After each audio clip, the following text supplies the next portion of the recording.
Hmm.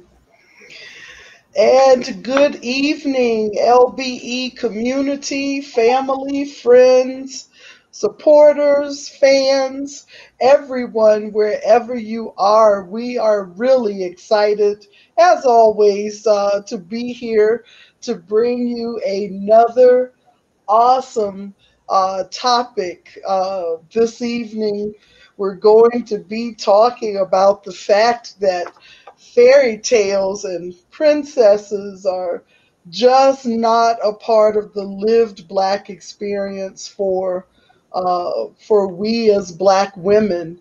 And so we have two awesome sisters who are here. They have presented and been a guest here before, and they are back, and we are excited to have them back to lead us in this discussion. Sister Khara, baby queen, my baby queen, who's a little bit under the weather this evening. Other than that, how are you feeling? I am doing well. I'm really excited for this session. This is a topic that's really interesting to me, that I love the idea of really kind of breaking down the story of where did the princess idea come from in terms of female representation in folklore, and why it doesn't really seem to apply to the Black woman in folklore or mythology or story building. So I can't wait to hear how they break this conversation down.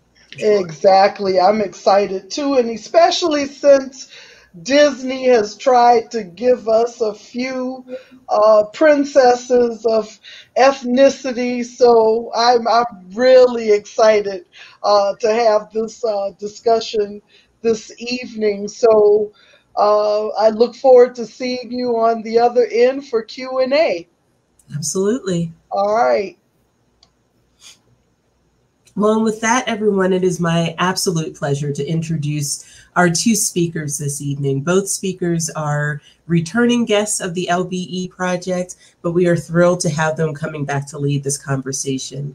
First, we have Dr. Treya Allen, who is a program manager for diverse and inclusive advising practice at the University of Arizona and a faculty member at Pima Community College. Her research covers the intersection of Black women in education, specifically higher education.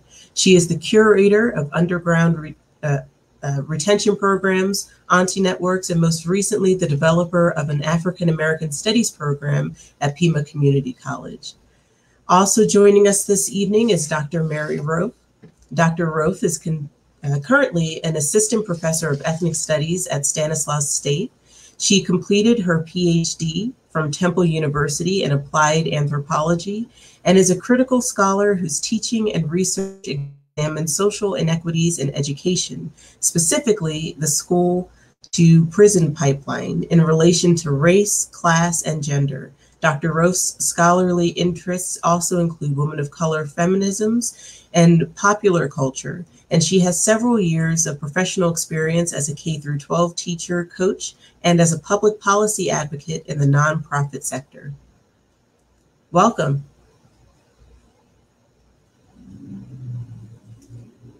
And with that, I will turn the conversation over to you. Thank you, Khara. I'm so excited to be rejoining the LBE community this evening with Dr. Allen.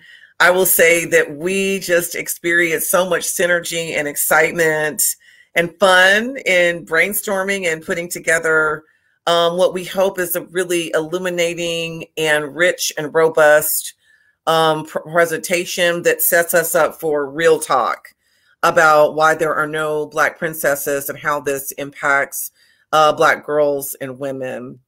So we can go ahead and I'll kick us off with the more kind of a brief historical overview of the cultural origins in the historic and kind of political and economic context of how we shifted from very culturally specific Eastern European folk tales / mythology, with myth is very critical across cultures, across time, to this indoctrination project that has been unfortunately highly effective when it comes to Walt Disney and the Disneyfication of East European folk tales, or fairy tales.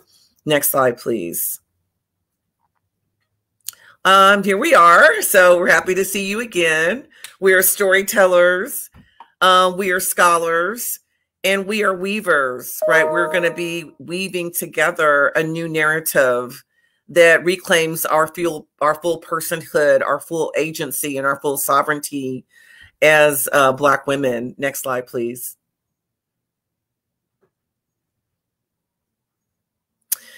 So once upon a time, we are very familiar with this fairy tale opening. And, you know, the chief architect of fairy tales and the creation of princesses upholding white supremacy, upholding white womanhood, and also white patriarchy is Walt Disney. I think most, if not all of us, are familiar with Walt Disney, who is the creator of the Disney Empire, which is full-blown empire. And one of the first princesses that I ever learned about through Disney was actually Cinderella and Snow White. Now, I will say that I was fortunate enough to have, as a child, access to the original Grimm's Brother fairy tales, which was a collection of fairy tales from various parts of Europe, and specifically Eastern Europe. And Cinderella is actually, in its original form, looks very different from the Disney version of Cinderella. As we can see here, she has the alabaster skin. She has the kind of corn silk blonde hair. And if you look closer, you know, she has those blue eyes. And what I want to say about Walt Disney in particular, I did a little bit of digging and fact finding. And of course, we know that there were so many problematic racist cartoons and characters throughout most of Disney's history, and that the man himself was definitely misogynistic. He was white supremacist. The most recent kind of calling out of Walt Disney and his legacy was actually conducted by Meryl Streep around 2017. And then she received a lot of backlash from that from some of her peers in it. And then actually it was the great granddaughter of Walt Disney who came out and co-signed what Meryl Streep said. And I said, of course, I mean, I knew him. He was my grandfather, and he was definitely, these characteristics definitely applied to him. So it's very important to understand, especially in this current day, when we have this incredible backlash against critical race theory throughout K through 12 schooling and also in higher education. The culture wars have been kicking alive and well in higher education, I would say, ever since the tenure of George W. Bush as president in the US from 2000 to 2008. And it's actually Disney and that is responsible for indoctrination that is now in the decades and still counting. And we think about the co-optation. We think about the lies of omission and commission. For example, my students currently that I teach in ethnic studies always feel such betrayal and such dismay when they learn about the true history of Pocahontas versus the Disney depiction of her. So next slide, please. So what I want to do is I want to ground our conversation in the actual origins of fairy tales themselves. And we go from myth, and if you've ever read the Grimm's fairy tales, which is a collection of these different folk tales from across Europe, you will know that these are very dark, right? That they deal with themes such as incest, and in particular, father-daughter incest. They deal with themes such as poverty and oppression. They deal also with archetypal themes. A lot of times they represent different parts of the human psyche, and when the different parts of the human psyche are at war with one another, and what it looks like when we either fall prey to that, or when we are able to heal through that. And so, this is really the role of myth across cultures. This is the role of folk tales. When we think of Anasazi, the tales, Anasazi the spider, or when we think about the trickster, and then whether we're talking about on the continent of Africa, whether we're talking about the Deep South with folk tales like such as Brer Rabbit, or whether we're talking about Eastern European, mythology actually plays a critically important role in human society on individual and collective levels. And what I wanted to share here is this actual original depiction of Cinderella from the collection, right, of those folk tales that are in the book Grimm's fairy tales, and that she is depicted in incredibly different ways, and her experiences, or even the setting, is very different from the Disney version. She has dark hair. She's dressed pretty drably. She's basically in the kind of the kitchen or the servant quarters. And I even think about her name what really resonated with me as a young girl reading the Grimm's fairy tale version of Cinderella before even seeing the Disney version, as that she was called Cinderella, which was a pejorative, a derogatory nickname, because she was always sweeping out the hearth of the fire. And so she would get the ashes or the cinders and the soot all over her. And so that was a very pejorative nickname that her stepmother and her stepsisters would use. And then I think about the literal whitewashing and truly the white supremacist indoctrination around depicting the flower of white supremacist civilization as the white woman and white womanhood and white femininity, and of this literally whitening to the point where, Cinderella's almost fluorescent. And again, she's been whitewashed even from the original Eastern European version, from brunette, dark hair, to blonde, again, blue-eyed, alabaster skin. And of course, looking at the body type, when we think about the depictions of white womanhood, and we see this, as we're going to get into this, when we start talking about Black women in sports and in other arenas of where Black women are unapologetically stepping up and reclaiming our personhood and rewriting our narrative and being unapologetically excellent. And no matter what obstacles are placed in our path. And so we can even see with the very cinched in waist and the slender figure, and always shorter than the man, which doesn't always happen, right? With someone like me, right, who's almost 6 feet tall. So I think it's very important to really step back and take into consideration the original origins and intent of fairy tales, mythology, versus the indoctrination that was the agenda of Walt Disney once he transmuted them and placed them from a specific context to a U.S. white supremacist context. Next slide, please.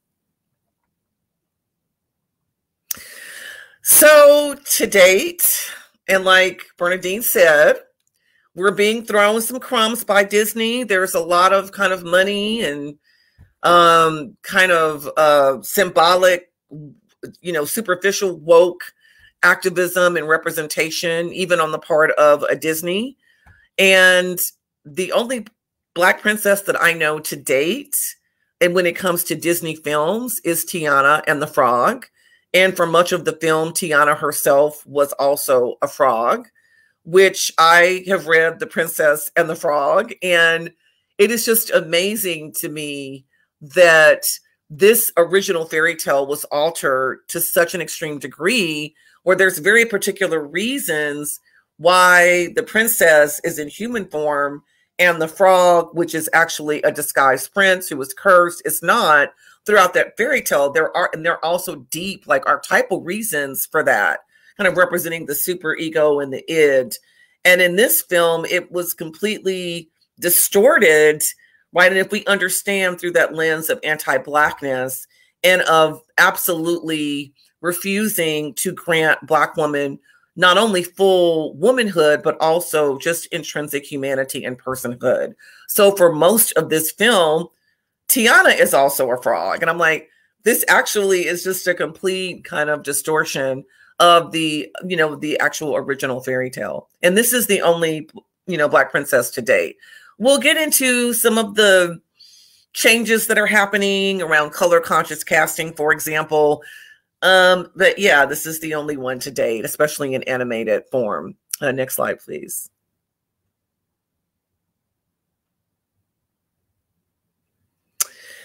And so I believe, yeah, I think Treya, you can pick it up from here. Such an important. Can we go back really quickly and just talk about Princess Tiana? It's not simply that she's just the only Black princess, right? It's how she was presented. So this is the only princess that is put in the Jim Crow South in Louisiana, right? So she couldn't even just be out here living her best possible good life. Her entrepreneurship and her prowess, right? We hyper focus on her labor. She's still subjected to white male patriarchy, right?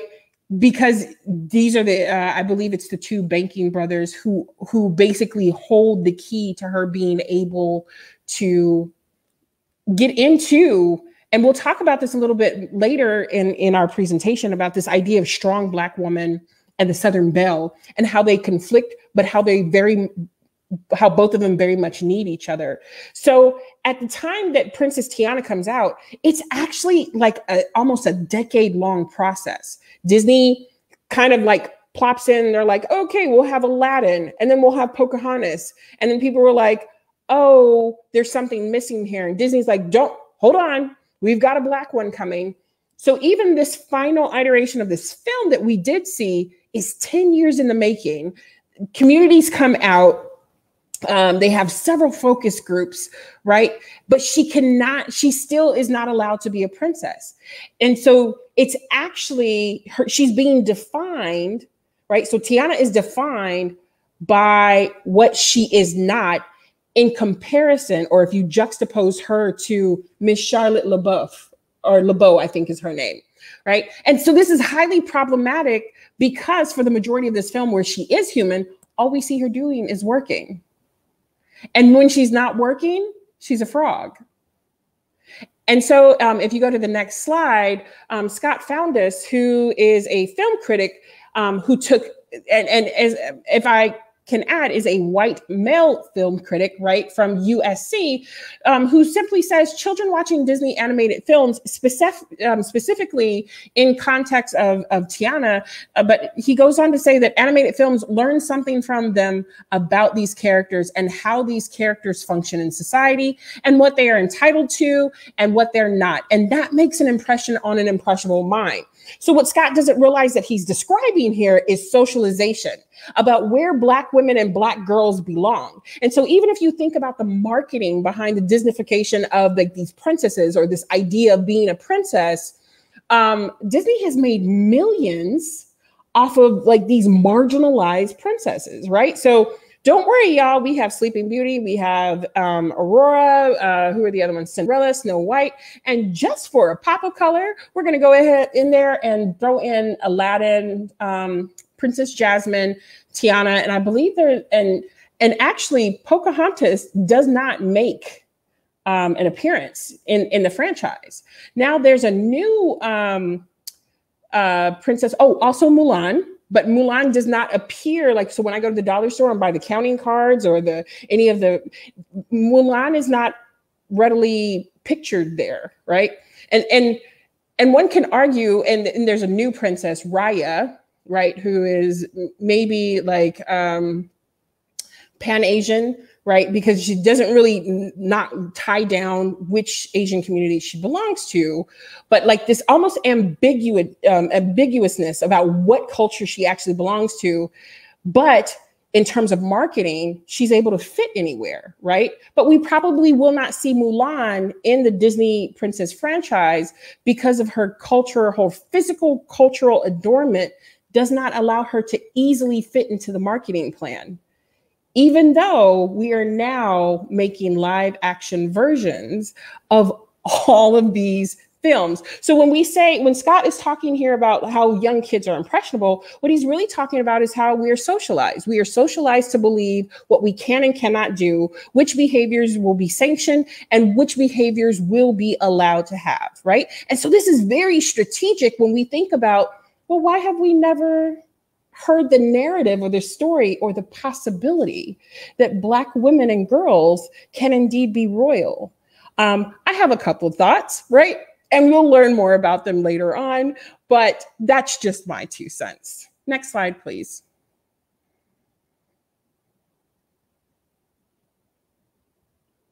Thank you, Treya, for elaborating on that. That's such important details.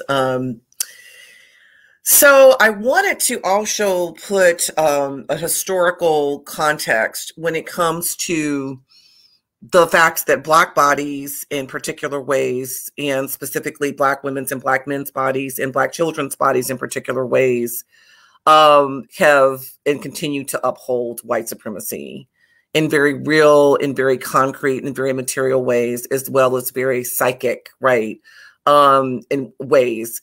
And so, you know, I started questioning, well, when did, like with the tropes, like when was the Jezebel trope really created? What were the origins of that around the hypersexualization of Black women that was used to justify systemic large-scale rape and breeding throughout the Western world, whether we're talking throughout the African diaspora? And so I actually just kind of did a little bit of research, and I've always kind of understood and looked and examined these tropes within more of a US specific context. But actually this stereotype of the hypersexualization of the Black woman in particular, of being very lusty, of being very lewd, of basically to justify the total degradation of the Black woman's body as the literal mule of the world. I mean, this predates chattel slavery in the US and even in the transatlantic slave trade to original earlier European colonization on the continent of Africa, dating back to as far back as the 1600s. And so this is a quote taken out of firsthand accounts of French colonizers who were on the continent. And specifically when they came to the continent and they saw Black women who, in their perspective, were scantily clad. And of course, you know, in the earlier talk that I gave, I guess it's probably already been a few months ago, of even the story of Hottentot Venus or Sister Sarah Bartman, of even thinking about, you know, again, already comparing the Black woman's body to the white European woman's body. And so I think it's very important to understand that this hypersexualization of Black women in particular, again, which also connects directly to the stereotyping of Black people as animalistic, as having uncontrolled desires and urges. We know that with the Black man, that was then translated into meaning that the Black man had an uncontrollable animal urge to rape white women and to literally kind of plunder white supremacy at that kind of psychological or archetypal or shadow, right, shadow side level or shadow projection, when that was a total projection because it was actually the opposite. But then on the conversely, when it came to Black women, it was, well, they're very wanton, they're very lewd. I mean, this is the original victim blaming culture. This is the original rape culture. And again, we can't even understand rape culture throughout the Western world without first placing it within the context of wide scale colonization and enslavement.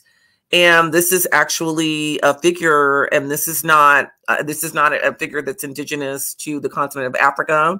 This is a European version, right? An earlier colonized version of what Black women on the continent were subjected to vis-a-vis the white male gaze. And so it's very important to date, like this is a very long-standing trope, and it's one of the primary tropes that divests Black women of all humanity and personhood and absolutely of femininity, especially as it was constructed vis-a-vis, you know, Victorian England and notions of the frail, weak white woman who needed the man's protection, right? Who needed to be woken up by the prince, a la Sleeping Beauty. I mean, that was not the original intent of that folktale, that fairy tale at all, but that is the version, that is the Disney-fied version. So I just wanted to give a little bit of that historic context around this trope in particular that's been that still continues to be applied to Black women.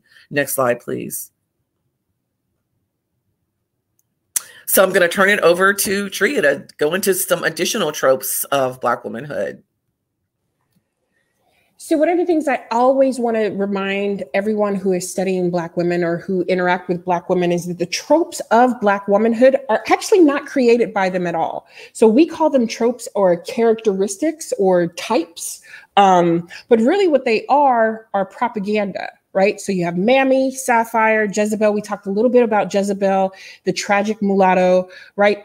All of which, right? So even though we have a name here in the contiguous United States for these types of Black women, all of them actually start with the hyper imaginations of colonizers and settlers, right? Who can't even imagine what Africa is. And so when you go back and you kind of read through some of the British, French, and even the Spanish writing, around what Africa is, they don't actually know.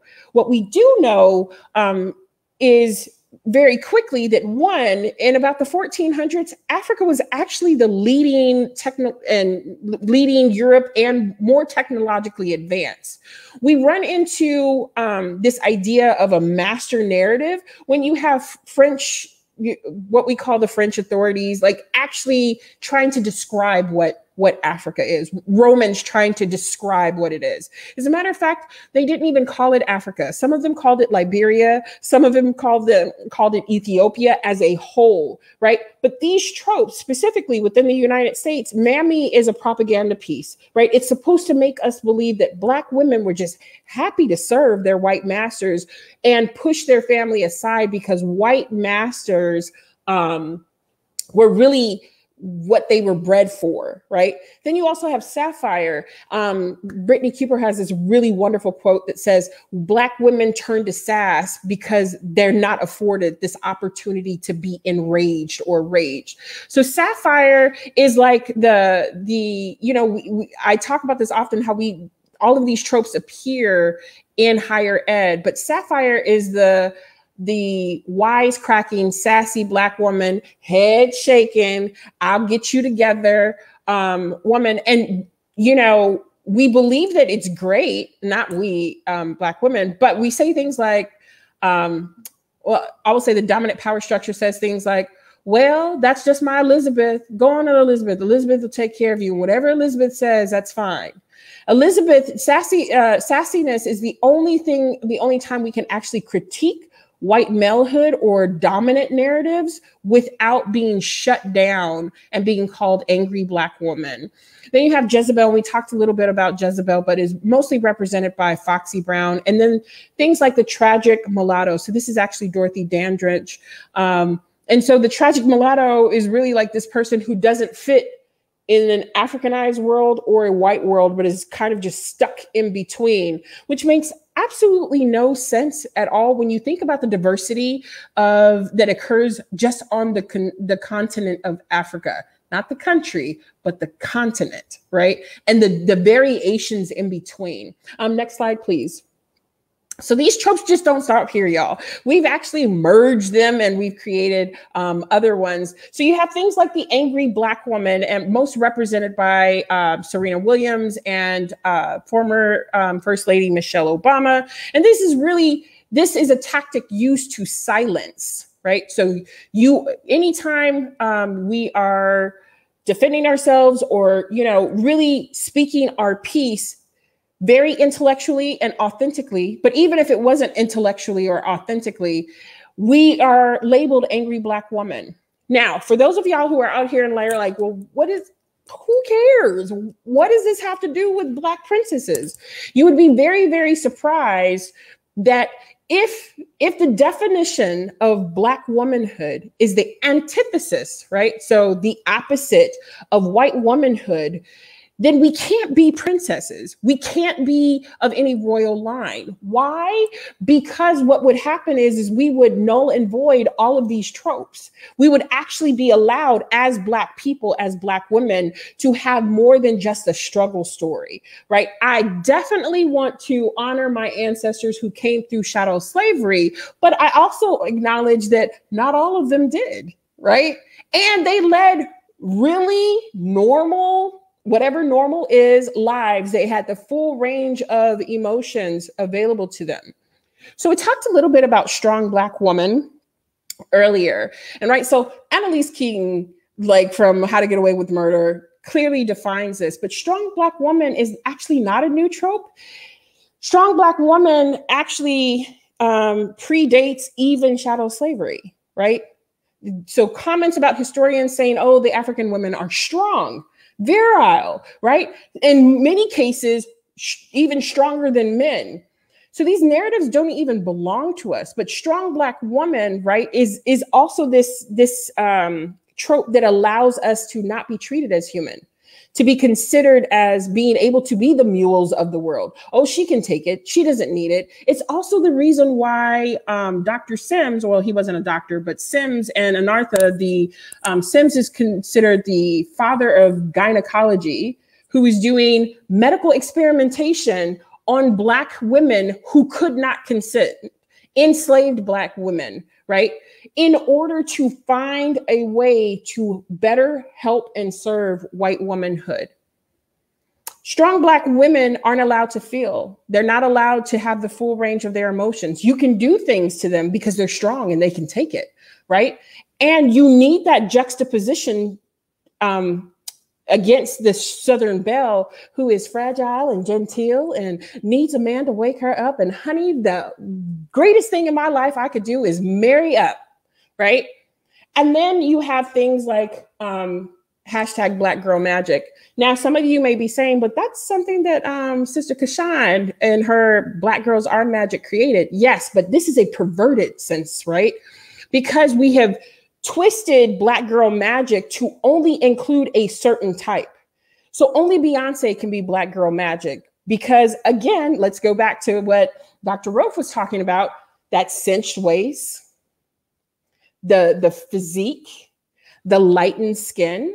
She is a palatable Black woman because of her approximation to whiteness. And what this does is it absolutely erases all of her hard work.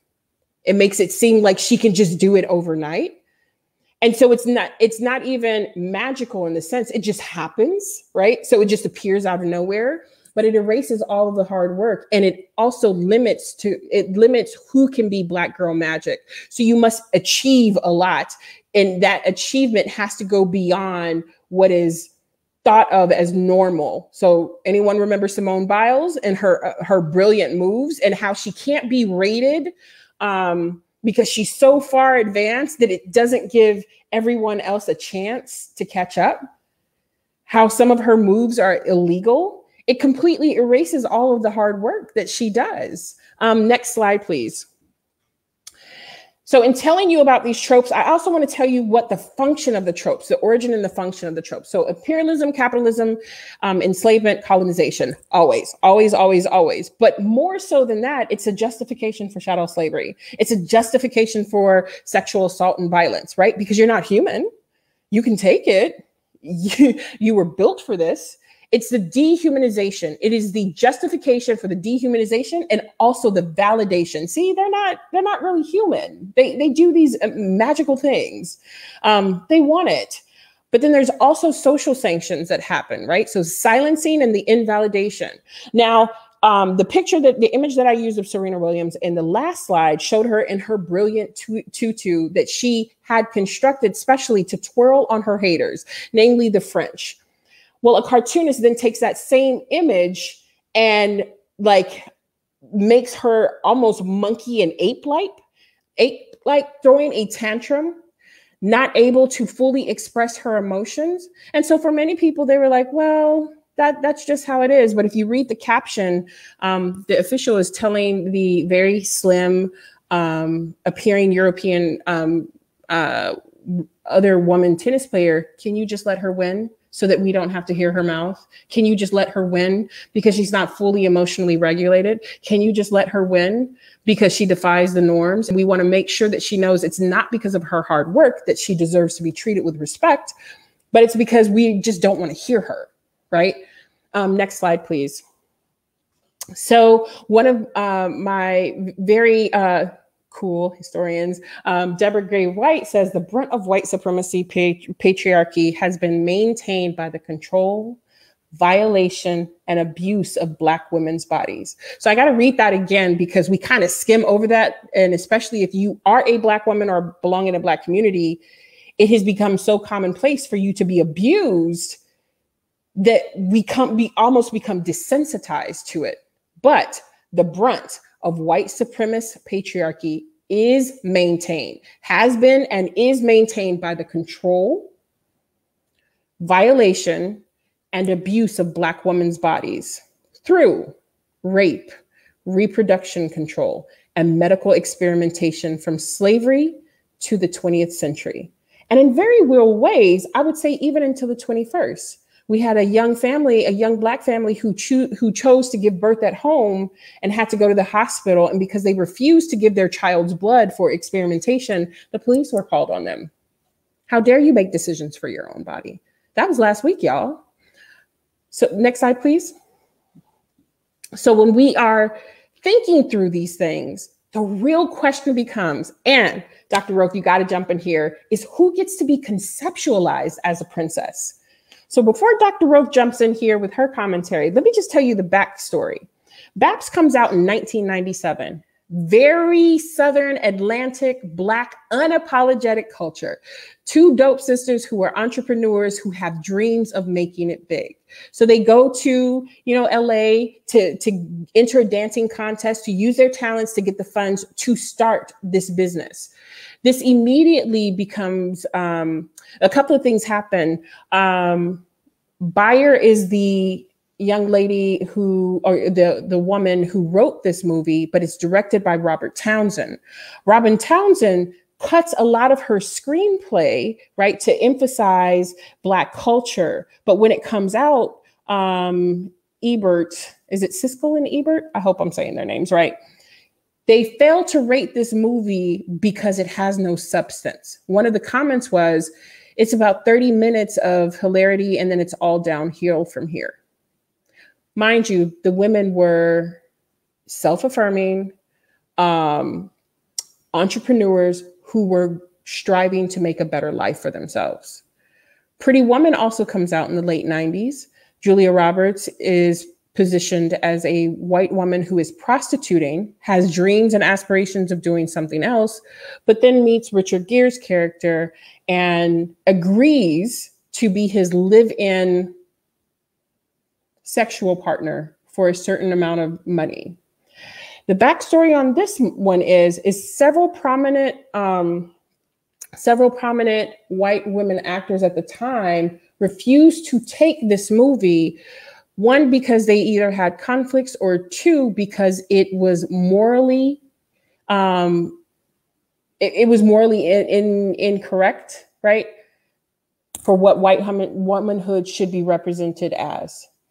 Now, Pretty Woman goes on to net about $800 billion worldwide, but BAPS then is codified as a Black cult film. Now, both of these stories really are fairy tales, right, in the making.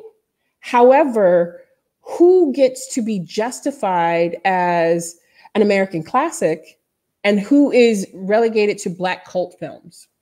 Now, I don't mind things being a Black cult film, but the problem here is you have entrepreneurs who are doing their best, using their talents to then better their station in life. And then you have Julia Roberts, who plays a famous prostitute who is having to navigate classist systems. For whatever reason, Pretty Woman is okay. And she gets to be a Cinderella. Spoiler alert, if you haven't seen this movie, she gets picked up in a white limo at the end of the movie and made to feel like a legitimate woman. Dr. Roaf, what you got? Woo! Thank you, Dr. Allen. I mean, I was so happy when I saw that you had added the slide to all of these visuals. You know, I think about people who try to make the class, socioeconomic or class argument versus race, or that class trumps race.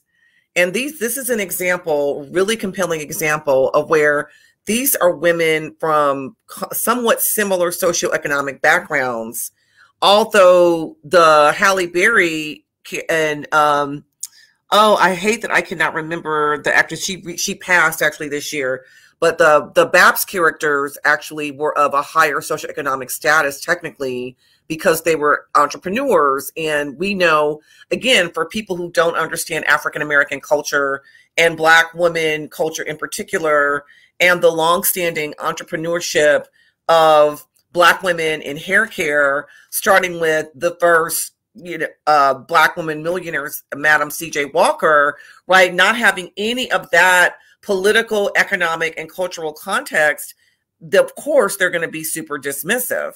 Whereas with Julia Roberts, she's a sex worker, right? I mean, she's a prostitute. And so in a sense, Babs is actually more realistic, right? And these are both fairy tales. Babs is more realistic than Pretty Woman is, because the class divide between Richard Gere's character and Julia Roberts' character is wider than the class divide between which Babs is along, right? That's a term in our community, right? It derives from Jewish American princess.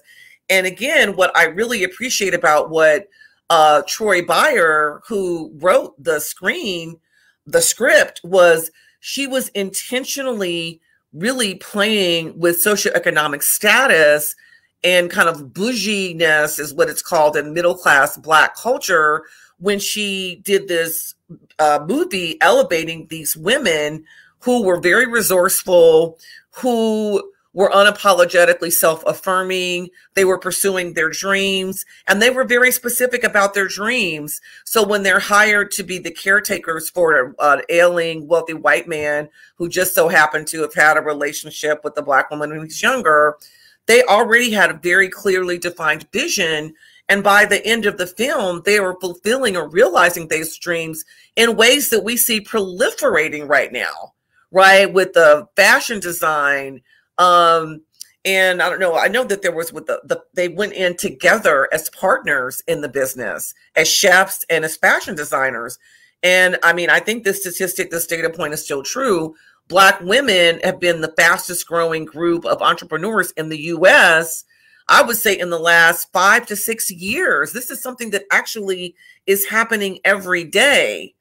And yet it gets thrown into the scrap heap, right? In terms of Siskel and Ebert, who were these really renowned movie reviewers who knew nothing about Black culture, and also in Black resilience and hustle. And now Black people, we've kind of retrieved it, right, from the trash bin of Hollywood cinema, whereas Pretty Woman gets totally canonized. And it absolutely is this, unfortunately, Pretty Woman is the reimagining of the Cinderella fairy tale, but not the original one. Actually, Babs is actually more authentically in its essence in alignment of that original East European folktale. But when everything is in service to white supremacy and white womanhood as the kind of emblem, right, or flower of white supremacy, then we see this is right. We see this very differential treatment, and we see how problematic it is. And most importantly, we see that even when we are looking at from a more intersectional perspective of the socioeconomic status, race far trumps class, right, when it comes to white supremacy. Next slide, please. Yes, and back to you, Dr. Allen. So I talked a little bit about my one of my scholar crushes. This is Joan Morgan. She is the author of When Chicken Heads Come Home to Roost. I believe that other part of that title is Hip Hop Feminist Breaks It Down. And so she says, the strong Black woman, SBW, so we talked about that a little bit, was born in the antebellum South. So these things they're not they're not new. And they're also, I would also disagree a little bit here, because we see this in historical literature, colonizing literature. So the French, everyone else talking about the virility and the strength of African women. But Joan goes on to say, and she makes this really, really important claim that is super, super critical to this conversation. So she has a white stepsister named Southern Belle. Now, the effects of revisionist history being what they are, the two are now estranged, but they were once so close, their existences depended on each other. Both sisters were the bastard children of racism, sexism, and the white male myth makers' need for absolute dominance. So we had this really quick conversation before we got here. And so what we don't want to say is myth making. We don't want to sully it, right? Because myth making for a very oral community, what we call myths now were the ways that we pass down our histories, right? And in some of our communities and in parts of the diaspora. But this is really, really important, because what it points out to is a couple of things. One, the definition that we hold of Black women, right? This idea of, oh, I want the Black woman's stuff, but I don't care about what happens to her, which we see in capitalistic America right now. Kardashians, anybody? Like, we want the parts of Black women. We want their magic. We want their ability to tell it like it TI is, but we don't care about what happens to their bodies beyond, right? Beyond what capitalism will provide us, right? And so this is like teetering into entrance convergence theory by Derek Bell, right? A critical race theorist and scholar. But the other thing it does is we define white women, this society as a whole, not Black women, define white women as the Southern Belle, the genteel, and all of these other adjectives. But whatever a white woman is, that has to be the antithesis or the antithetical definition of Black womanhood. So if in, let's say, Princess and the Frog, if Charlotte can be a princess, ooh, tell her Big Daddy, tell her. Tiana cannot, because it would delegitimize this entire construct that we've built. So if Black women can be princesses, that means that capitalism, imperialism, colonization, patriarchy, all of them are moot points. White supremacy in and of itself, then it's false. Now, communities of color and Black communities know that white supremacy is a myth. It's something that insecure people with hyper imaginations and not even original imaginations created. But if we're wondering where the narrative, or why Black women and why Black children, why Black boys cannot be considered royal, it's because it would ultimately disrupt all of the systems that we need to survive. And so if you've ever been in an LBE presentation with me, I always refer back to Dr. BJ Love, who says that we are taught in societies how to either abase or abound based on our class, our race, our gender. We're taught what is available to us. And if you buck against that system, you'll be sanctioned. But if you feed into it, right, then you'll be rewarded. What I don't, and I think what we don't want to do is leave everyone here with this idea that, oh, we're just oppressed by this system. Next slide, please. Because that's definitely not the truth.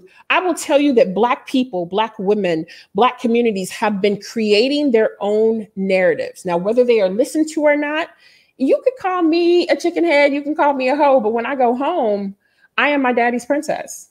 I am my mother's firstborn. I am an auntie. I am the lover of Black men. I am the lover of my students.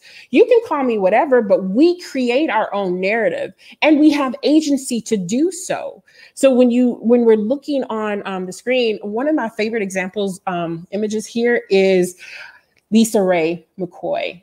So Lisa Ray McCoy, marries Prime Minister Missick of Trinidad and Tobago. Wait, I think I'm saying that wrong. Right? But marries a prime minister. When this prime minister, the behavior of this prime minister really is butting up against her own value beliefs, and she's being abused, right? Her image is being used, but she's not being respected, and she decides to divorce him. It's her agency to take hold of her story and say, I won't put up with this. As a result of this, not just, you know, the membership and the citizenship of this island, but we even had people within our own communities who were like, girl, you shouldn't have gone over there. You don't belong to that community. This is your fault, right? So while we create our own narrative through agency, while we do not have to just blindly accept social parameters around what Black women are or who can be royal, we also have to confront and decolonize our own thinking as well. Even when, I think this is Haley, I hope I'm saying her name right, Haley Bailey and the Little Mermaid, right? So we were like, yeah, she can do it. But then at the same time, when she shows us that she's human and she's no longer the cute Disney kid or no longer the cute kid who was on Tyler Perry's shows, she automatically becomes a hoe. Look what she's doing to her body. She's not meeting righteous white womanhood standards, right? And the same thing with Serena, right? But there are countless other examples of this. When Sha'Carri, I think her name is Sha'Carri Richardson, I also want to say her name right. Sha'Carri Richardson becomes the fastest woman in the United States. She is targeted. And once we find out that she had smoked weed, then she went from our shining star and being that girls with orange hair and acrylic nails to you should have just complied with the rules. Right? So we're not even allowed humanity, even though we're constantly creating our own narrative, even though we have agency. Next slide, please. I'm actually just talking over slides. Dr. Roaf, dig in here anytime.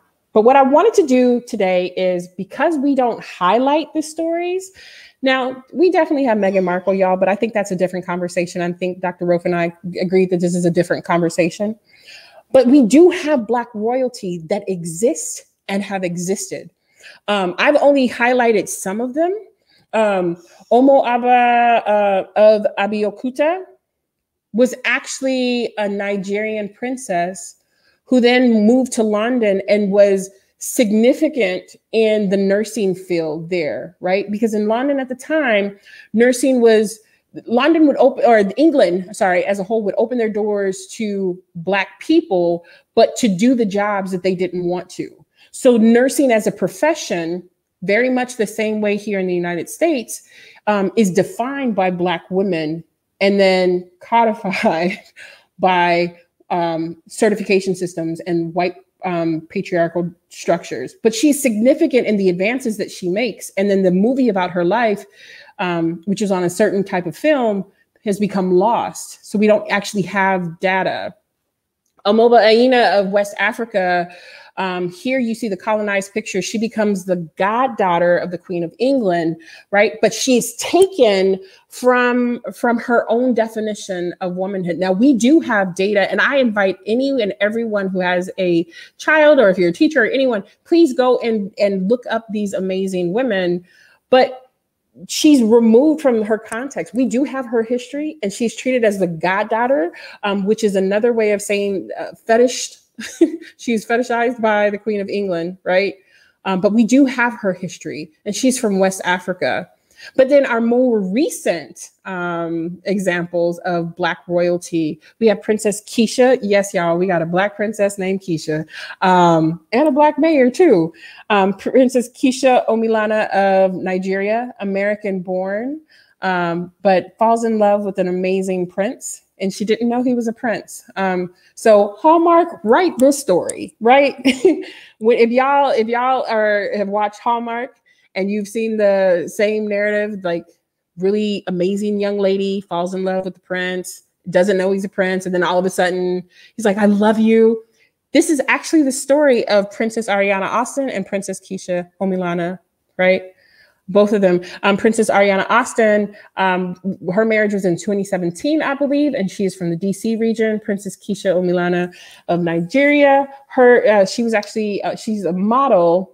She was a model and kind of got lost. And the prince basically was like, "You're the most beautiful woman in the world." Imagine if we allowed these stories of tenderness, of appreciation. And I have specifically chosen women who don't run into the respectability politics of the more presentable, palatable Black woman, how these women could be loved. And there are several others. These are just 4 examples.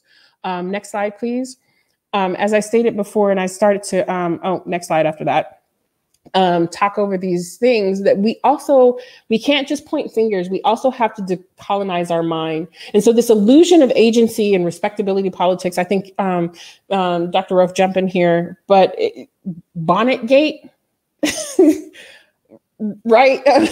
Dr. Roaf, go for it. Bonnetgate. And I just, thank you so much for giving the backstory, especially on our more current princesses, because this is, where is this I mean, this is the plot from Coming to America, but it's actually a real life fairy tale, right? I mean, where is this? Yeah, like you said, where is this movie? Where is this biopic? And so I think what was really exciting about when I connected with Dr. Allen was I was really having a difficult time. I was like, I want to get into a more complex unpacking and a more nuanced examination of this princess, right, in the fairy tales and the trope, and really kind of a meta, kind of stepping back and saying, well, wait a minute, I have never, the princess trope has never really resonated with me, but you're right, and it's really a lot more extensive, and it's a lot deeper than that when it comes to the dehumanization and the fact that Black women bear the brunt of white supremacy literally on our backs. And so decolonizing our mind, I mean, we talk about conditioning, we talked about indoctrination, we talked about socialization. We have been subjected to that too for hundreds of years. And like, that's that close relationship between the strong Black woman and the Southern Belle white woman.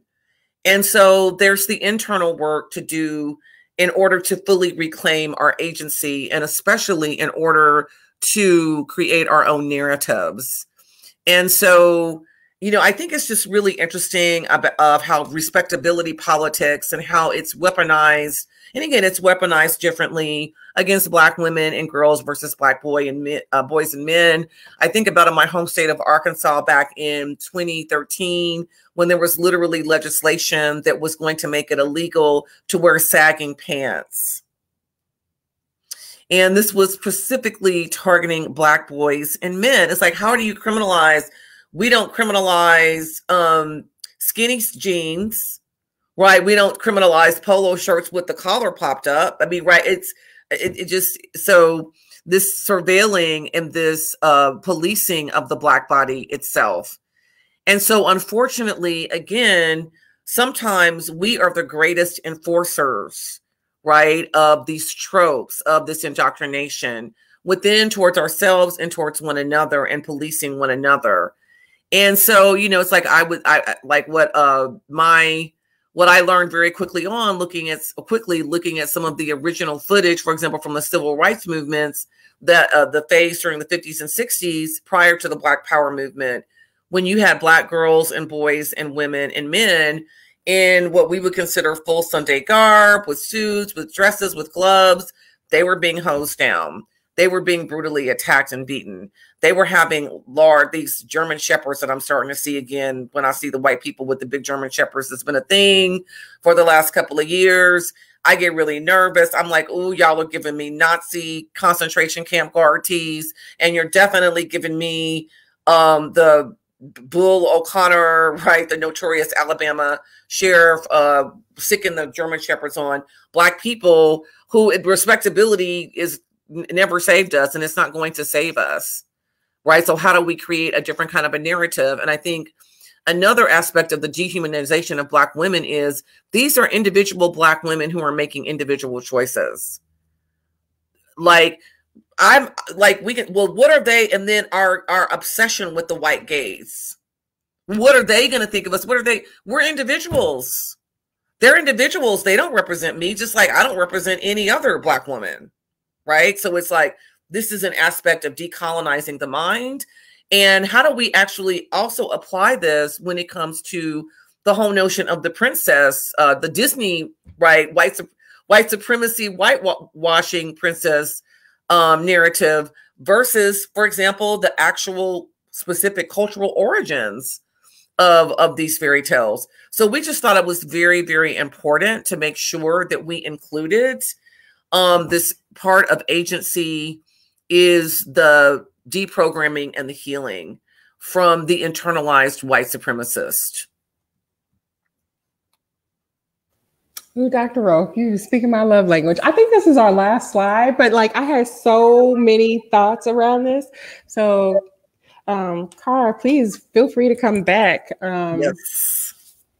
Yes, I had so many, like you were talking and I was like, oh, at that point.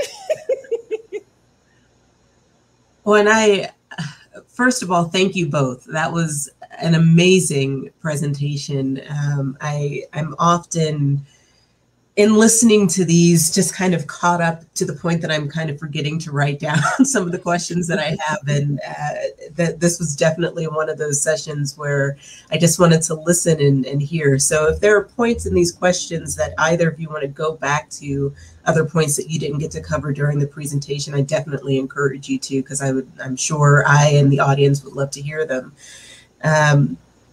To open up with questions, I have to go back to Dr. Roaf, the presentation you did on the origins and the original Cinderella story and the supremacist recasting of her image. And part of the reason for me that I have to go back to that is I'm sure if my dad was able to pop on screen, he could tell you that I was absolutely obsessed with Cinderella when I was a little girl. And what really stands out to me as so significant now that maybe was not as significant to me as a little girl was the fact that my parents did not discourage my love of the Disney Cinderella, but they did ensure that we went to the library and checked out every single multicultural representation of Cinderella that was available anywhere. And what I find so interesting with her is that she seems so central to young girls in general, introduction to not only the Disney princess, but also to the idea of womanhood. And yet she is this figure who's cast in that traditional blonde-haired, blue-eyed idealization of the white woman. So I'm wondering your thoughts about that structuring of young girls' understanding of what it is to be a woman through a figure like that. Mm-hmm.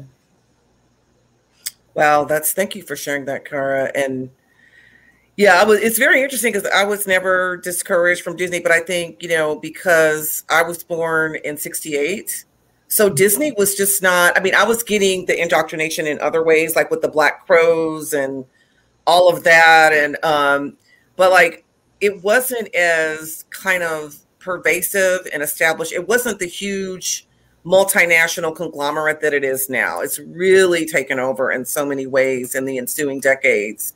And so I go back to the original trope of Cinderella and just even thinking about it more like in a context that's accessible without understanding the cultural origins that I don't even fully understand. But I think about who were the oppressors of Cinderella. Mm-hmm. They were the stepsisters. They were the mother. So it was other women. So let's talk about the competitiveness in this divide and conquer tactic that we know is a tried and true colonialist tool, white supremacist tool, not only along lines of race, but also gender and gender identities. And the father is just largely, it's very interesting. This is like a domestic domain. This is the domain of the household. The father is largely absent. And again, even, thinking about he's really bamboozled and bewitched by the stepmother. And he's really a figure for our sympathy. He's a widower. He lost his wife. He can't possibly raise this girl on his own. He needs to find a woman to marry and raise his daughter. right? And like the labor, right? The child care labor that's absolutely within a sexist and patriarchal context. And then we have the woman in the form of a stepmother not fulfilling her role and her obligations as a wife. And who rescues Cinderella from this life of drudgery? In addition to the supernatural aid, I mean, at least we have the fairy godmother that I think even in the original Cinderella was not. She was more, I mean, we think about the faces of the goddess in pre-Christian European indigenous religions of the maiden, the mother, and the hag. And those are the three different sacred faces of the goddess. And that I believe that in the original Cinderella, it was not that young, again, Disney-fied version who looked like the auntie version of Cinderella herself after her transformation. So, but in addition to that, it's the prince. It's the man who literally has to come, another man, right, who has to come and rescue her from drudgery. So that just, it's sending so many different kinds of messages. For me as a young girl, I rejected, and I kind of assumed and transposed that framework onto femininity and womanhood and girlhood itself. So I was a tomboy. I was a very masculine identified girl for the first 12 years of my life, which was also very problematic because it was succumbing to the binary. It was kind of construction of gender and gender identities, but it was also, I did not feel empowered as a girl. Mm-hmm. I only felt that I could access any kind of agency and power as for being socialized as a boy, which I largely was up until I hit puberty. And then it was, because then there was a hyper surveilling of the developing, that's a whole nother thing about the girl's body and the way that young girls are fetishized and are so preyed upon, but then are also just like so demonized in our culture. I mean, we can look at someone who even has the access to celebrity and wealth and privilege, like a Britney Spears. And this is this huge, like a colossal, almost Shakespearean drama that's unfolding right before our eyes with this conservatorship of Britney Spears. So those are just some thoughts that I have on that. Yeah. Dr. Allen, one of the things that I also find really interesting in sticking with the Disney princess is the fact that, for other culturally representative princesses within the Disney franchise, their stories are based in narratives that are essentially rooted in their traditional culture or folklore, but not so with the Black Disney princesses, right? Right now we've had Tiana, who's implanted into a European story. And with the upcoming Little Mermaid film, it's a recasting of a European princess into a Black representation. And in both instances, they are essentially mythologized, personified creatures, where one is a frog and one is a fish. So part of my question is, what is Disney maybe missing in their attempts to personify in what is becoming a depersonification of Black women in their narratives? Khara would do this to me. There is so much, and my brain is like, there is so much going on here. Okay, so the first thing I want to talk about is, oh goodness, let me say his name right. Maleficent talks about there's a difference between Afrocentricity and white or scholars who are trained in the European, structure and framework that happen to talk about Black studies or happen to talk about Black people. And here's what you have here. I'm probably going to get in trouble because I love New Orleans, right? But Tiana and even the recasting of the Little Mermaid as Halle Bailey seem like we're just putting blackface on a problem. We're not really addressing, because if Disney really wanted to address or really make this central to Black culture, the mermaid has often been associated with, oh Lord, let me make sure I'm saying this Orishi's name right, Yemiya, or the you know, the water Orisha, right? So we know in the Caribbean that a lot of the effigies around this this dear Yoruba or Ifa or even the Candomblé or Santeria goddess has been water and water worship. Why are there no ties to the Yoruba faith, to the Yoruba culture, to Caribbean culture, other than Sebastian, whoever the Jamaican accented character is? If we really want to talk about the agency of women, and Disney did this to themselves, they placed Tiana in Jim Crow South, in the Jim Crow South in New Orleans. Everything that we love about New Orleans is because of Black culture. And that's what Dr. Blay, you know, Dr. Yaba Blay, y'all find her on Instagram.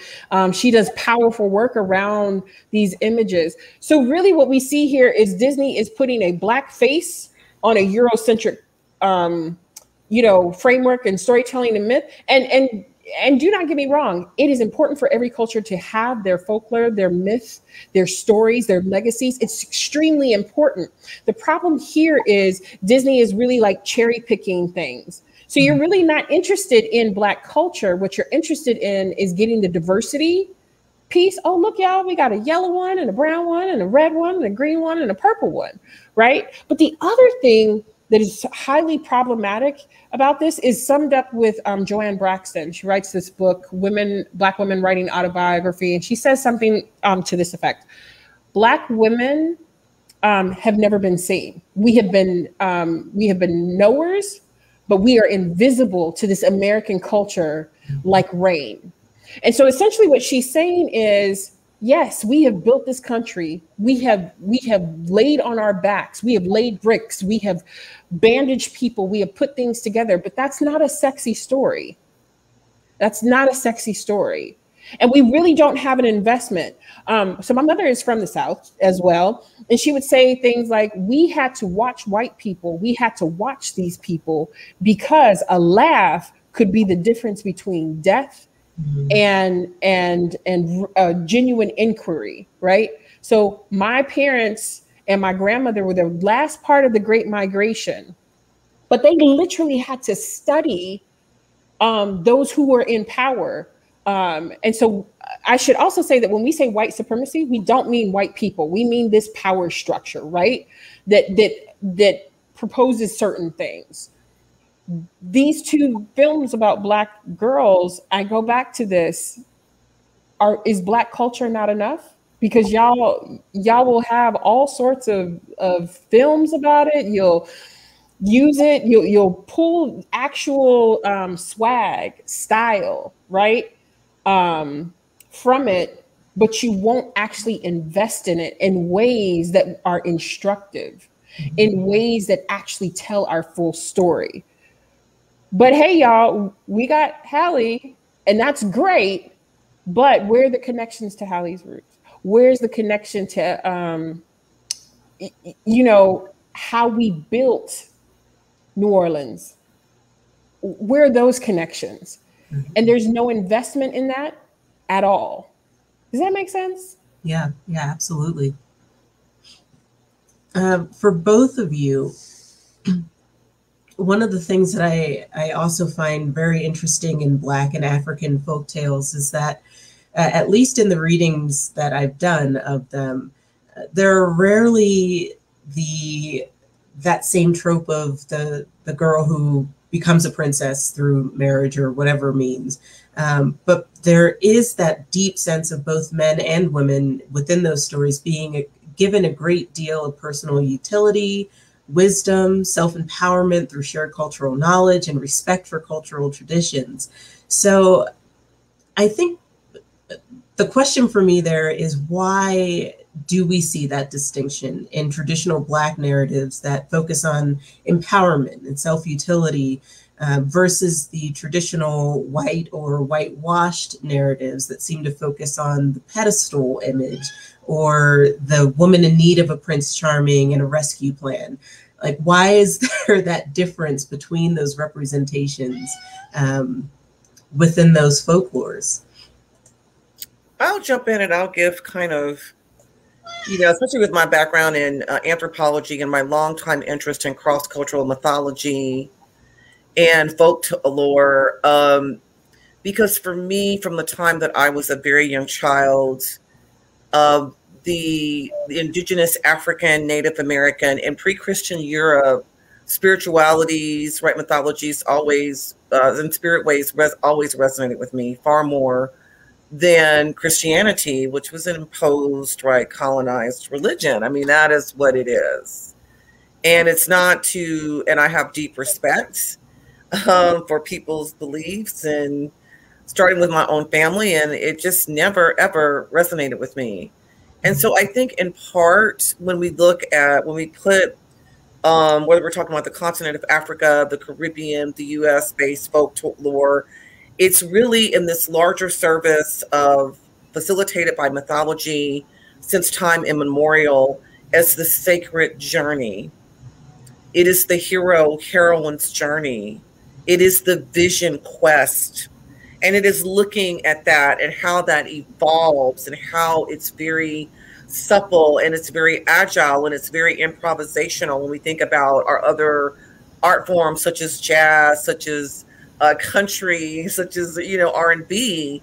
And so I think it's very interesting that we see that in a lot of folklore, or in some, sometimes there are challenges with depictions of gender.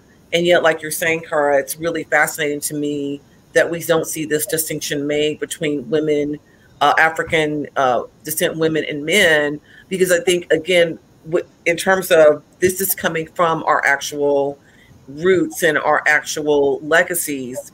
And so it's not being used in the service to uphold colonization, to uphold slavery, to uphold imperialism and capitalism in the ways that the fairy tales. And so again, just as Walt Disney really bastardized, he really distorted those European and those indigenous kind of Eastern European folk tales in the service of white supremacy, in the service of white heteronormative patriarchy. We see this also when we look at the distinction between our native, our indigenous mythologies, again, in contrast to what has been done with fairy tales, and specifically in relation to Disney. And I'm sure that Dr. Allen can get into some deeper specifics about that as well, but that's really kind of a larger, really long-standing and really more cosmic view of the role of mythology and folktales.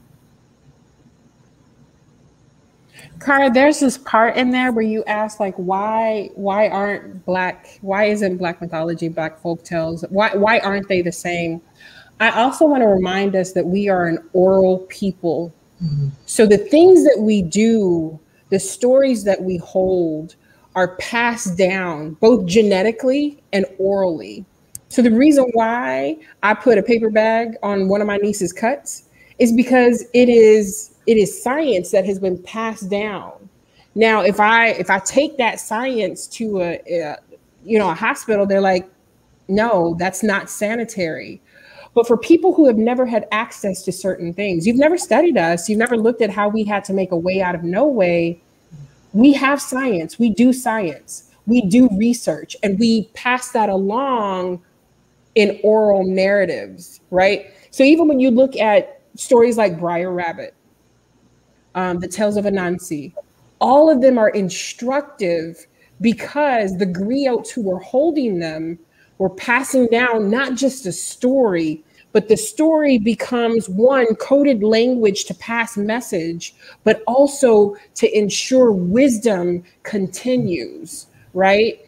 And if you think about it, it's actually a very brilliant way, because not only do we have the origin story, but we also have the benefits of technology over time that are then given. So I just wanted to add that piece in there because everything Dr. Roaf said was amazing. But I'm also like, if you're watching this, I can't remember if it was Toni Morrison or Maya Angelou. No. Toni Morrison says we do language, right? And the same way we do language, that language also carries like the wisdom. So I even think like Nigerian parents who are like, a man who stands on a hill is still on earth. In that one parable, in that one proverb, it says a lot. It's like, hey, don't forget just because you're on a pile of earth that you can't be knocked down. That's important.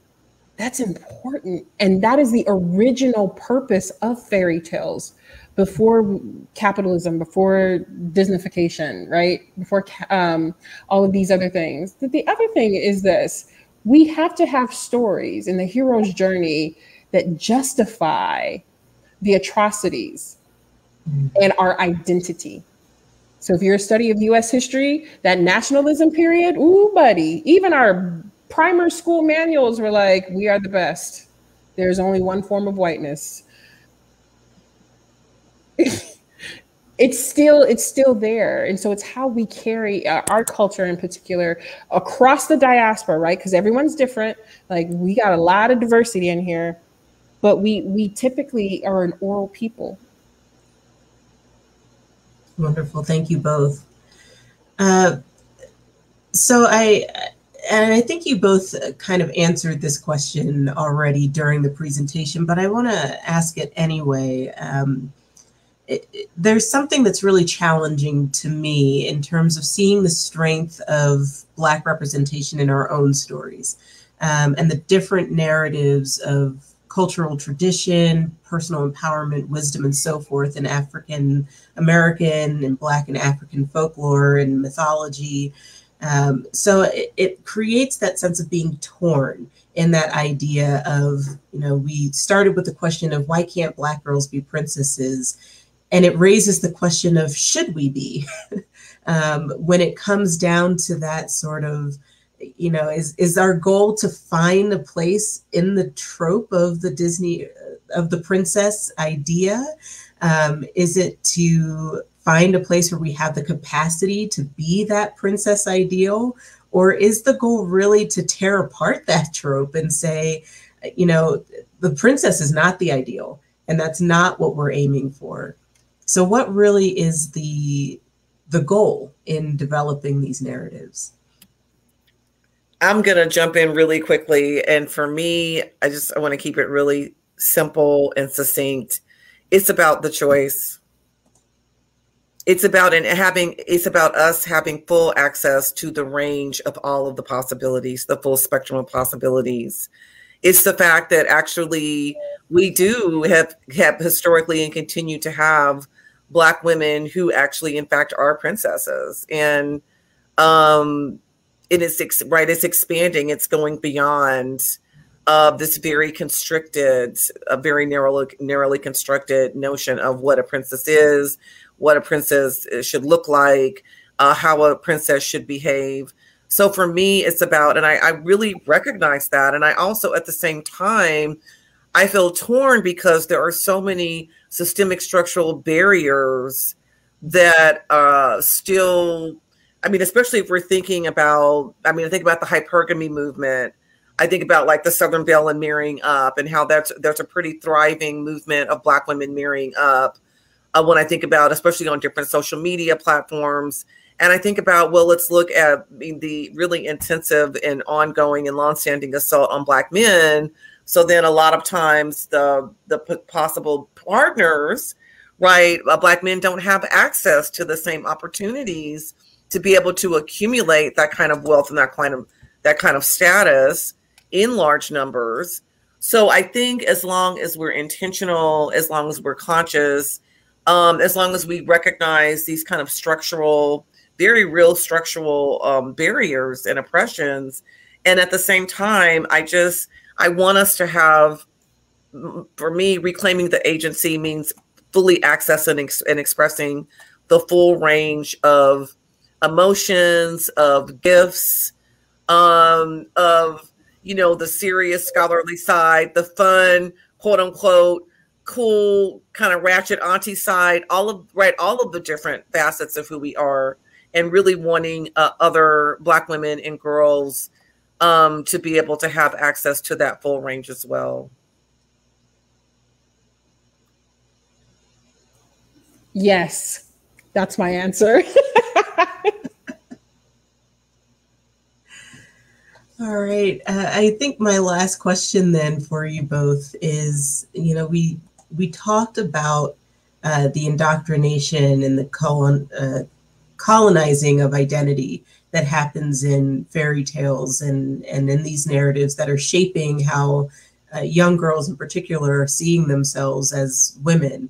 And I'm sure that there are those who would say to this whole conversation, you know, okay, but you're going a little deep, a little too deep in what's supposed to just be a children's story.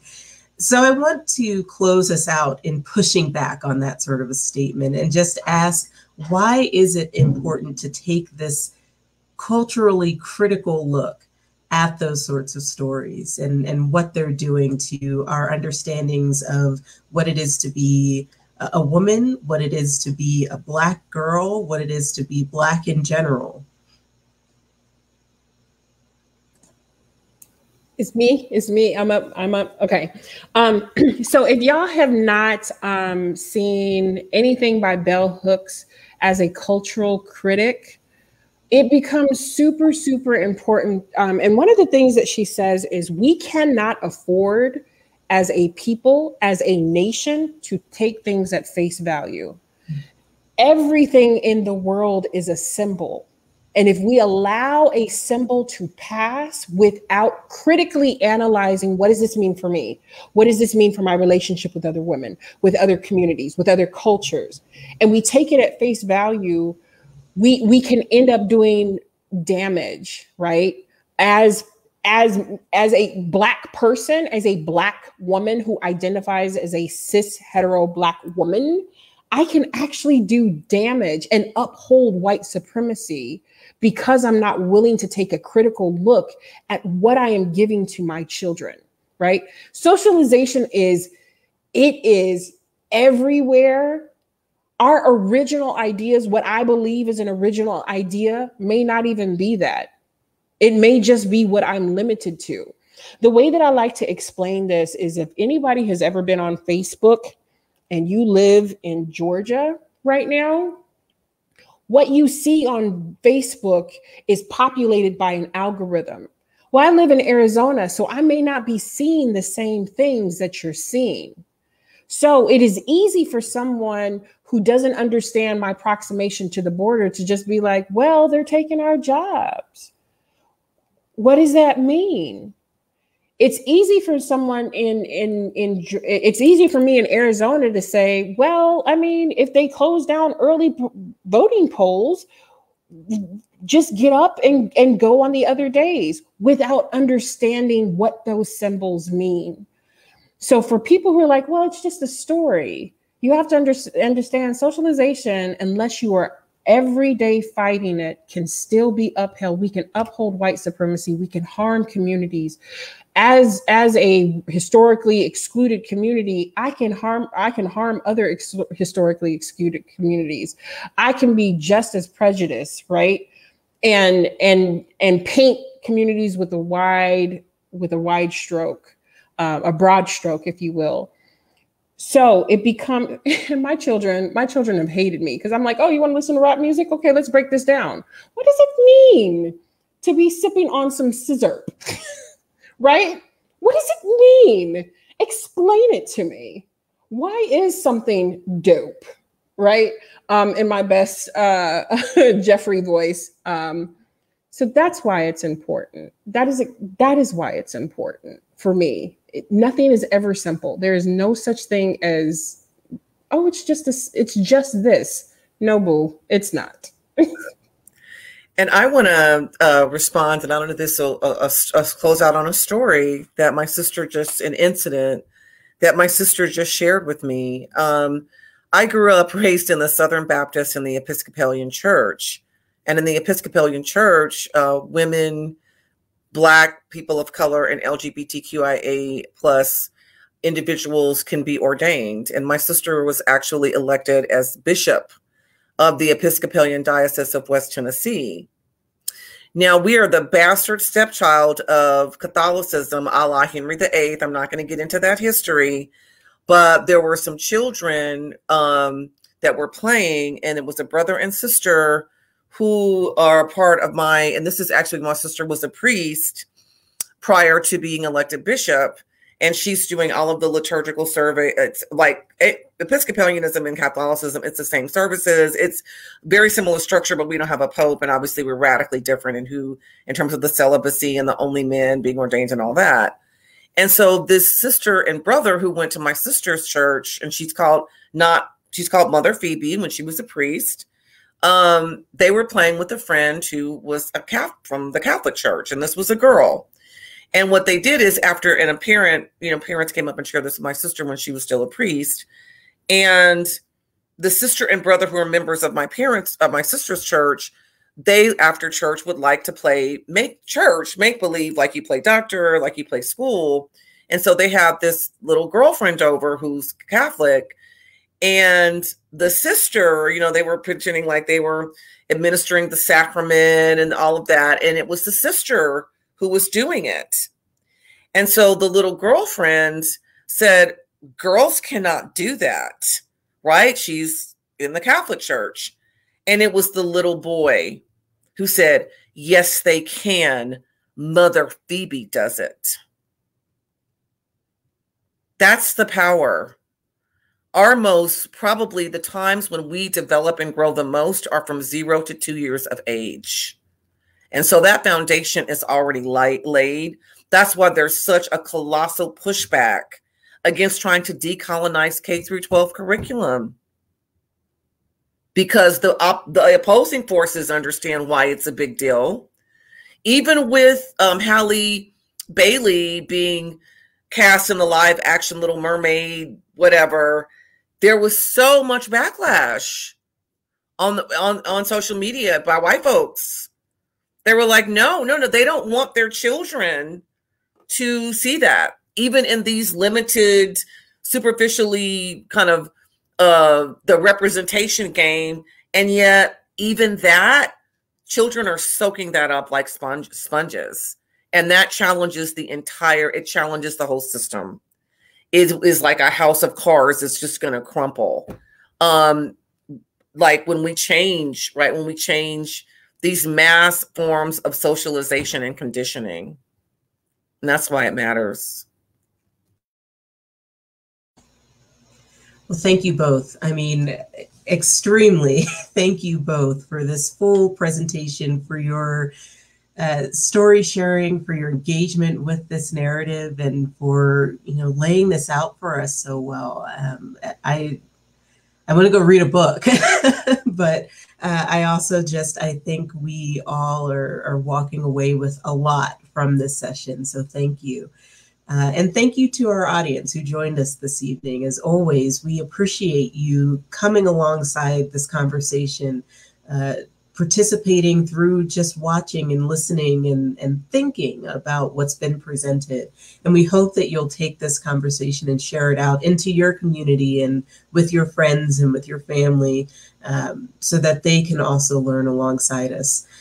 We want to invite folks to come back and join us again. Our upcoming session on Sunday is another of our We Read It series, where we will be discussing the July books, which were Monster by Walter Dean Myers and Brainwash: Challenging the Myth of Black Inferiority by Tom Burrell. So we hope that you'll come back and join us on Sunday at 2 p.m.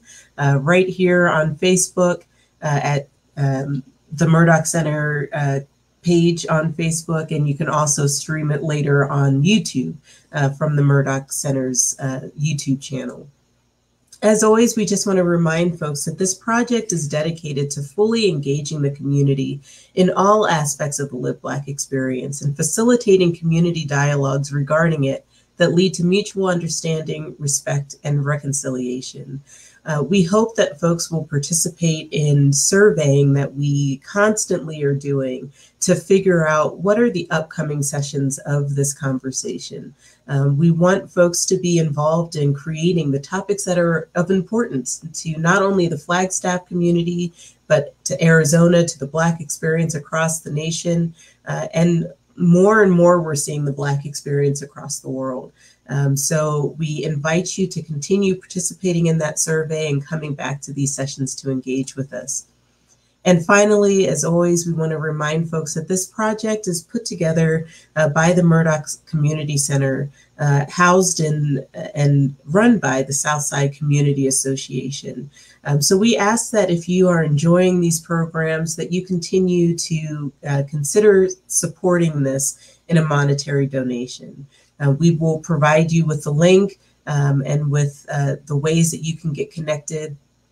If you're interested in learning more about the work of the Live Black experience and the work that we're doing within the community, also always feel free to reach out and get more of that information as well.